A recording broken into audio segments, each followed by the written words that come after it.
Hi student, मैं आप सबका अपने YouTube चैनल स्टडी को कोटा पर स्वागत करता हूं। इससे पहले वाले लेक्चर में अपन ने देखा 4.3 के सवाल। अब अपन स्टार्ट कर रहे हैं 4.4। तो आप देखिए 4.4 में क्या है। देखिए 4.4 सेम 4.3 की तरह है, पर लेकिन इसके अंदर एक कंडीशन दे रखी है कि अपन को मूलों की प्रवृत्ति याद होनी चाहिए। तो अपन देखेंगे मूलों की प्रवृत्ति। मूलों की प्रवृत्ति क्या होती है? पहली प्रवृत्ति होती है या तो वो दोनों वास्तविक होंगे, या दोनों वास्तविक होंगे पर लेकिन उनके मान समान होंगे, या फिर कोई भी वास्तविक मान नहीं होगा यानी काल्पनिक होगा यानी नेगेटिव मान आएगा। तो आप देखिए सर, मूलों की प्रवृत्ति।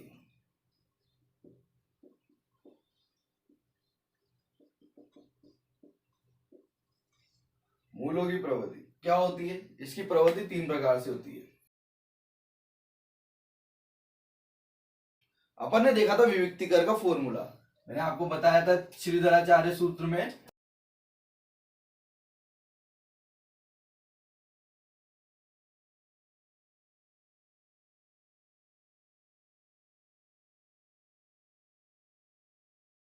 इसके आधार पे अपन को मूलों की प्रवृत्ति ज्ञात होगी। कैसे ज्ञात होगी? देखिए पहली कंडीशन में क्या है, बी स्क्वायर माइनस 4ac। अगर इसको अपन सोल्व करते हैं और इसका मान 0 से अधिक आता है तो इसका मतलब क्या है, दो भिन्न प्रकार के वास्तविक मूल प्राप्त होंगे अपन को।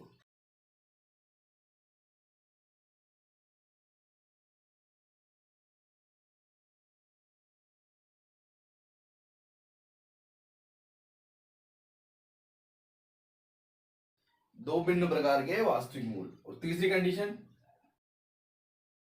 जब अपन इसको सोल्व करें तो क्या है, 0 के बराबर आए। अगर ये 0 के बराबर आता है तो इसका मतलब क्या है, दो समान प्रकार के वास्तविक मूल प्राप्त होंगे।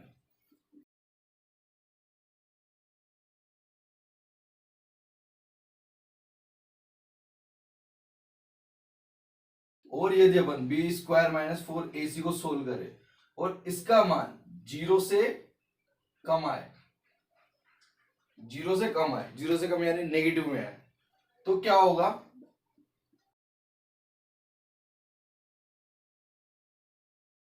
कोई भी वास्तविक मूल प्राप्त नहीं होगा।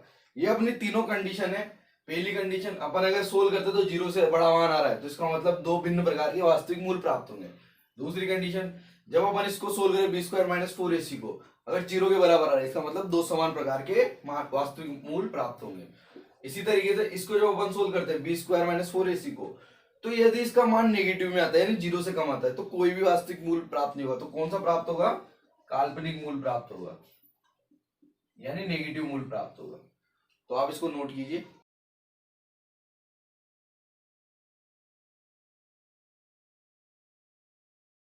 तो हम देखते हैं 4.4 का क्वेश्चन। ये अपना क्वेश्चन है, ये फर्स्ट टाइप का क्वेश्चन है। किसी टाइप का? फर्स्ट टाइप का क्वेश्चन है। अब इस क्वेश्चन को आपको ढंग से समझना है। द्विघात समीकरण के मूलों की प्रवृत्ति याद करनी है। ये यहां तक ठीक है और ये यहां तक ठीक है। ये यहां तक एक क्वेश्चन बनता है।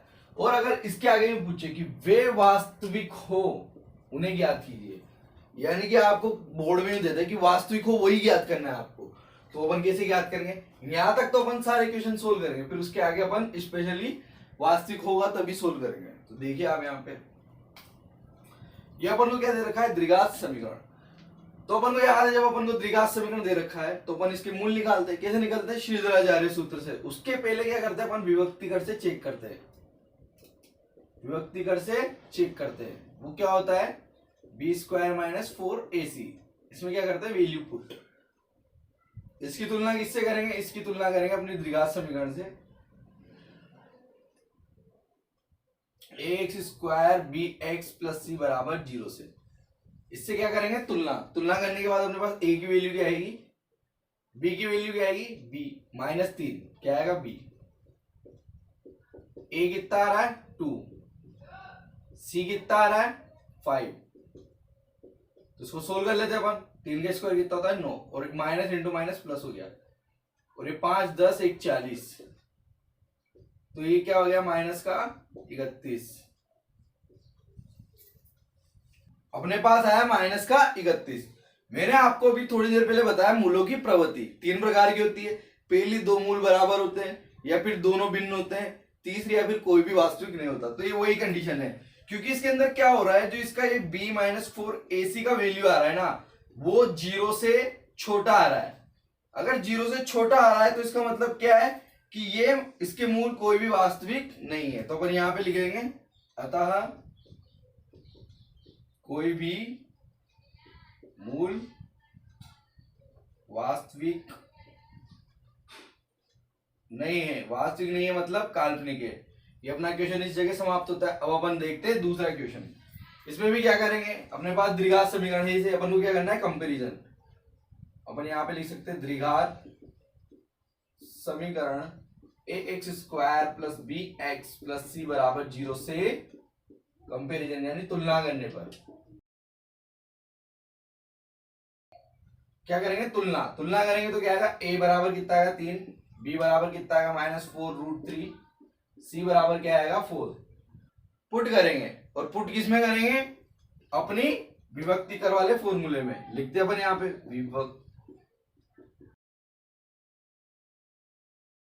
b square -4ac।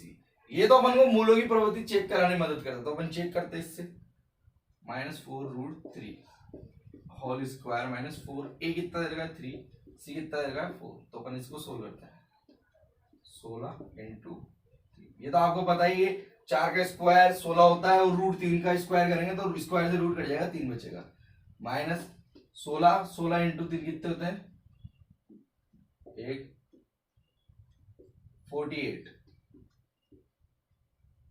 इसको भी देख लेते हैं, ये भी 48 हो रहा है। जब दोनों 48 है तो सोल्व करेंगे तो क्या आएगा 0।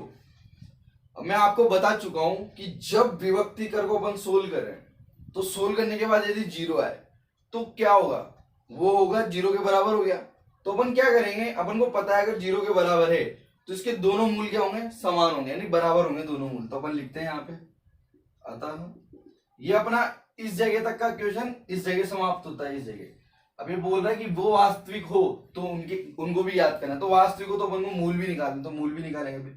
और यहाँ लिखेंगे अतः दोनों बराबर वास्तविक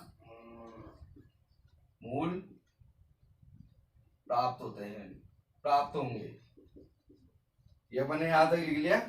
क्यों, क्योंकि अपने पास क्या था b स्क्वायर -4ac बराबर 0 आ रहा है इसलिए।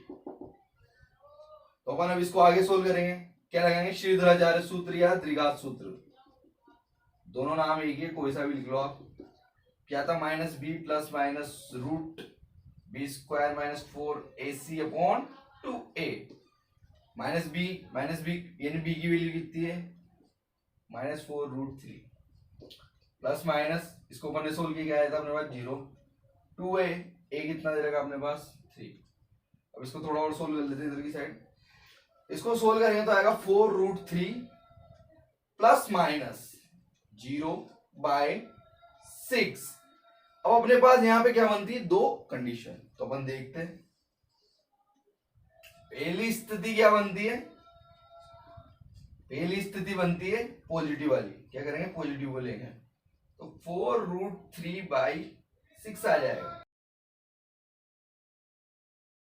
तो 2 से 2 बार और 2 से 3 बार तो क्या आ जाएगा 2√3/3। ये क्या हो गया अपना फर्स्ट स्थिति का आंसर। अब सेकंड स्थिति क्या होगी, सेकंड उसमें लेंगे नेगेटिव क्या आएगा 4√3 -0/6। इसमें भी ये 2 बार जाएगा 3 बार जाएगा, मतलब सेम आएगा कभी 2√3/3। ये दोनों इसके आंसर हो गए। ये जो लास्ट वाला पूछ रहा था ना उसका आंसर ये दोनों ही है, क्योंकि अपन को मूल निकाल के बता देते।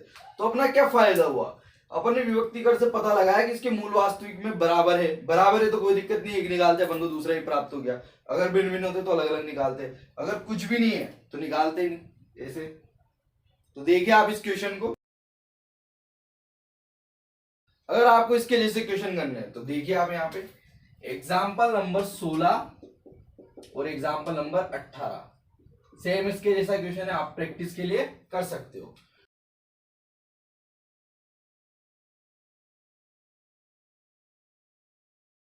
तो आपको आज का लेक्चर बहुत अच्छा लगा होगा। लेक्चर देखने के लिए थैंक यू सो मच। मिलते हैं अपन नेक्स्ट लेक्चर।